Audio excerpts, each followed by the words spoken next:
नमस्ते दोस्तों, मेरा नाम नेहा और आज हम जिस विषय पे बात करने जा रहे हैं वह है भाषा के रूप और भाषा और लिपि। इससे पहले वाली वीडियो में मैंने भाषा किसे कहते हैं, संप्रेषण क्या होता है उसके बारे में जानकारी दी थी। तो भाषा के रूप को पढ़ने से पहले मैं आपसे कहना चाहूँगी कि प्लीज़ मेरे चैनल को लाइक, शेयर एंड सब्सक्राइब ज़्यादा से ज़्यादा कीजिए। तो मैं अपने इस विषय से संबंधित आगे की जानकारी देती हूँ, जो आज है भाषा के रूप। कि भाषा किन रूपों में होती है उसके बारे में हम बात करेंगे। और उससे पहले मैं आपको दो चीज़ें सबसे ज़्यादा ज़रूरी जो है वह बताना चाहती हूँ, जो होता है श्रोता और वक्ता। आजकल बच्चे इन दो शब्दों में बहुत ज़्यादा दिक्कत महसूस करते हैं कि श्रोता क्या होते हैं या वक्ता क्या होता है। तो जो सुनने वाला होता है, जो हमारी बात सुन रहा होता है, वह होता है श्रोता, और जो बोल रहा होता है वह होता है वक्ता। तो भाषा में जब सुनने वाला यानी श्रोता सामने होता है तो हम उसे बोलकर अपनी बात कहते हैं, पर जब श्रोता सामने नहीं होता तो लिखकर उसे अपनी बात हमें बतानी होती है। तो इन्हीं कारणों की वजह से भाषा के हमारे दो रूप प्रस्तुत हैं। उच्चारित भाषा, जिसे हम मौखिक भाषा भी कहते हैं, और एक है लिखित भाषा, जिससे आपको नाम से ही ज्ञात हो रहा होगा। उच्चारित यानी जिसे हम उच्चारण करते हैं, जिसे हम बोलते हैं। मौखिक जिसे हम मुख से बोलते हैं, और लिखित यानी जिसे हम लिख कर प्रस्तुत करते हैं। तो हमारे इस समाज में सबसे पहले मौखिक भाषा का प्रचार हुआ। सबसे पहले व्यक्तियों ने बोलना सीखा, उसके बाद धीरे धीरे हमने लिखना सीखा। तो इसी आधार पर मैं आपको यह बताना चाहूँगी कि हमारे इन्हीं आधारों के माध्यम से जो इनकी इकाई है, किस किस की, मौखिक भाषा की और लिखित भाषा की जो इकाई है वह है ध्वनि। मौखिक भाषा की है ध्वनि और लिखित भाषा की है वर्ण। हमें ध्वनि की आवश्यकता पड़ती है बोलते हुए, हमें वर्णों की आवश्यकता पड़ती है लिखते हुए। तो ये भाषा के रूप का एक सबसे महत्वपूर्ण प्रश्न भी माना जाता है कि भाषा के दो रूपों की आधारभूत इकाई कौन सी है। इसके बाद हम बात करते हैं कि भाषा का जो उच्चारित रूप है वह कैसा है, वह प्रधान है। भाषा का उच्चारित रूप अपने आप में एक बहुत प्रधान है, और जो भाषा का लिखित रूप है वह उसका गौण है, यानी उस पर निर्भर करता है। क्योंकि जो हम बोलते हैं वह हम लिखते हैं। जैसे हम बोलना सीखते हैं वैसे हम धीरे धीरे वर्णों की मदद से लिखना भी सीखते हैं।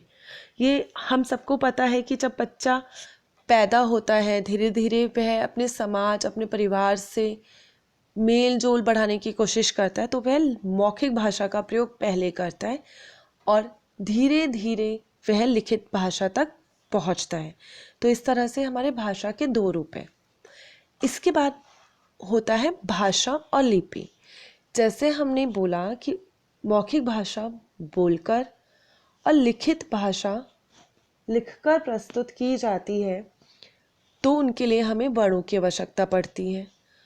और हमें मौखिक भाषा को स्थायी रूप देने के लिए, मौखिक भाषा को स्थायी एक सही रूप देने के लिए हमें लिखित रूप का विकास करना होता है। और प्रत्येक ध्वनि के लिए लिखित चिन्ह या वर्ण बनाए गए। वर्णों की इसी व्यवस्था को हम कहते हैं लिपि। लिपि हम किसे कहते हैं? मौखिक ध्वनि को लिखित रूप में प्रकट करने के लिए निश्चित किए गए चिन्हों को हम लिपि कहते हैं। आपके सामने यहाँ पर मैंने कुछ भाषा और उसकी लिपियाँ लिखी है। जैसे आप देख सकते हैं, हिंदी की है देवनागरी, संस्कृत देवनागरी, अंग्रेज़ी, फ्रेंच, पॉलिश, जर्मन आदि, यानी इसमें हम स्पेनिश भी लेते हैं जो है रोमन, मराठी और नेपाली देवनागरी लिपि, पंजाबी गुरमुखी लिपि, उर्दू, अरबी, फ़ारसी भाषा जो है वह है फ़ारसी लिपि, और रूसी आदि की है रूसी लिपि। इसमें एक सबसे महत्वपूर्ण बात मैं आपको यहाँ बताना चाहती हूँ, जो हमारी देवनागरी लिपि है यह लिपि, इस लिपि का विकास जो हुआ, इस लिपि का जो विकास हुआ वह ब्राह्मी लिपि से हुआ है। और जो हमारी लिपि है देवनागरी लिपि, वह बाईं से दाईं ओर लिखी जाती है। और बहुत सारी लिपि ऐसी हैं जो बाईं से दाईं ओर लिखी जाती है, परंतु जो हमारी फारसी लिपि है जिसमें हमारी उर्दू भी आती है, वह एक ऐसी लिपि है जो दाईं से बाईं ओर लिखी जाती है, जो दाईं से बाईं ओर लिखी जाती है। तो हमें इससे यह भी ज्ञात होता है कि कौन सी लिपि किस तरह से लिखी जाती है।